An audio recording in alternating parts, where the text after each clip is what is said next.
The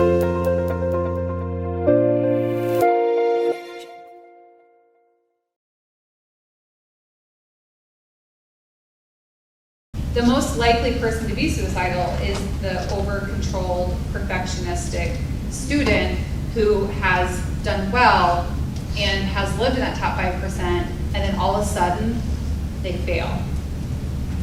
And there's a correlation that as people succeed and they have perfectionistic tendencies and they haven't experienced a lot of failure, those are the most at-risk people for suicidal ideation, depression, and anxiety, because they haven't failed fast. They haven't failed early enough in life to learn how to bounce back. You have to live in a 0 to 100 in every way possible. So you have to be at the 50, the 40, the 30, the 70, the 80, the 90. You have to be at all of those numbers in order to learn resiliency, because you need to know how to go from an 80 to a 70, back to an 80 to a 90, back to a 70.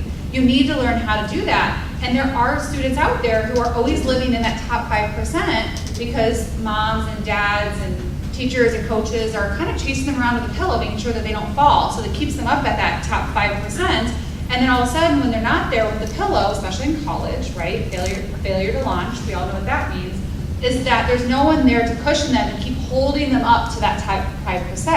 And all of a sudden, they're gonna fall all the way down to the 0, and we all need to fall at the 0, but we don't wanna do it when we're 19 in college. And we need to do that when we're younger. And so if we can help our students work on this fluidity and also help them in certain ways, we're gonna create resiliency. And here's a couple things that you guys can do to help your students with that. So, the first thing that you can do is you can start to label perfectionistic tendencies. If you start to label perfectionistic tendencies and you can teach them that what they're doing right now is all or nothing thinking, the nothing thinking, the hopeless or the helpless students, identifying to them that that's a perfectionistic tendency is going to shock them.